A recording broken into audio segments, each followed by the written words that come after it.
In the space between light and darkness, in that twilight realm where nightmares take form, there exists a being of such profound emptiness that its very presence diminishes reality itself.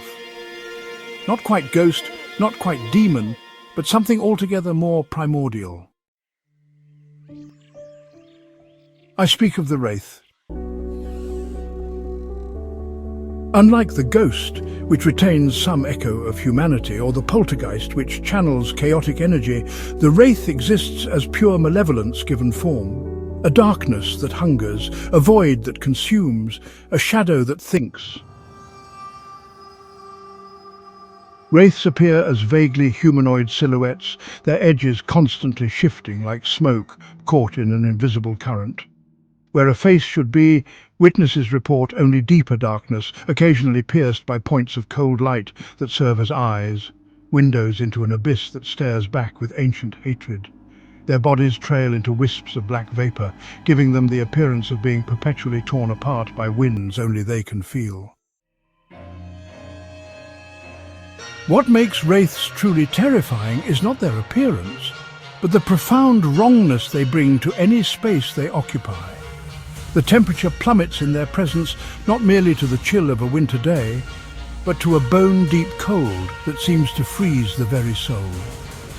Plants wither and die as they pass.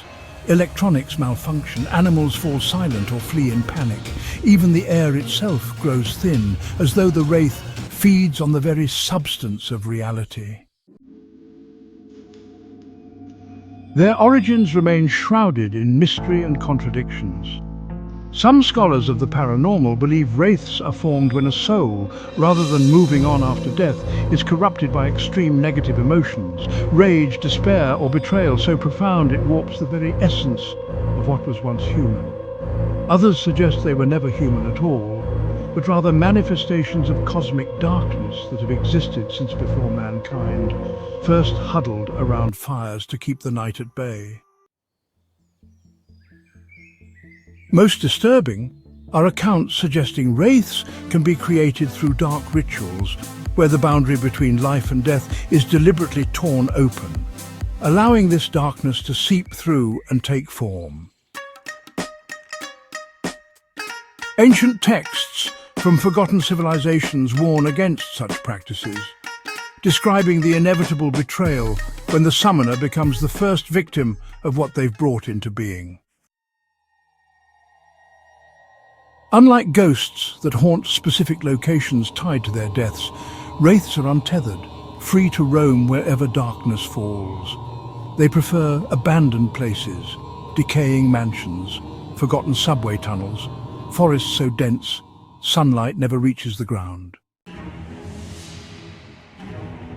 Their methods of hunting are as varied as they are disturbing. Some Wraiths stalk their prey for days, feeding on fear, growing stronger as their victim's mental state deteriorates. Sleep becomes impossible as the Wraith whispers forgotten regrets and secret shames into dreams. Hallucinations blur the line between reality and nightmare until the victim's own mind becomes a weapon against them. Other Wraiths are more direct, enveloping their targets in their shadowy essence.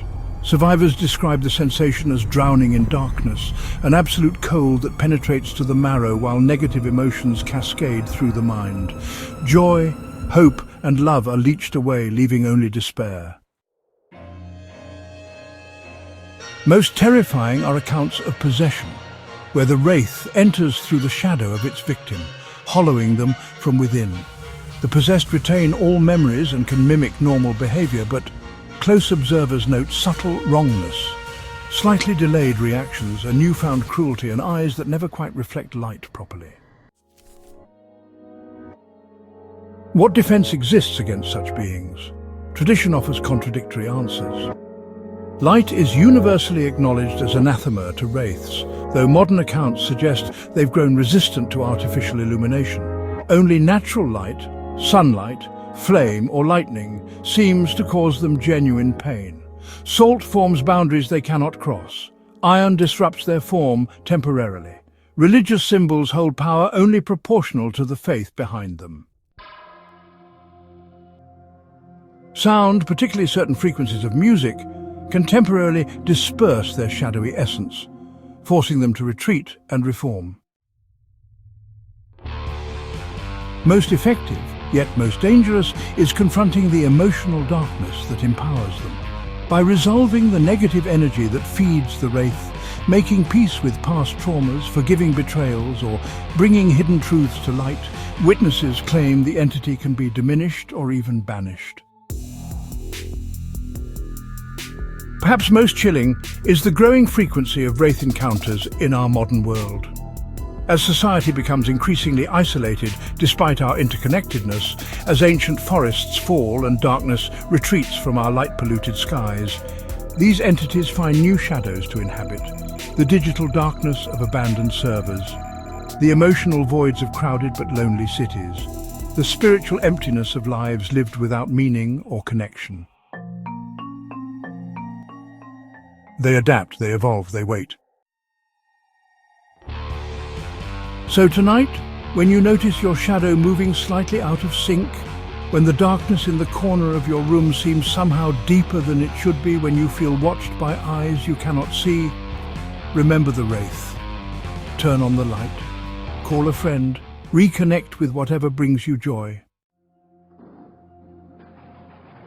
For in a world growing ever darker with division and despair, the ancient hunters of human sorrow have never found such abundant feeding grounds. And the boundary between their realm and ours has never been quite so thin.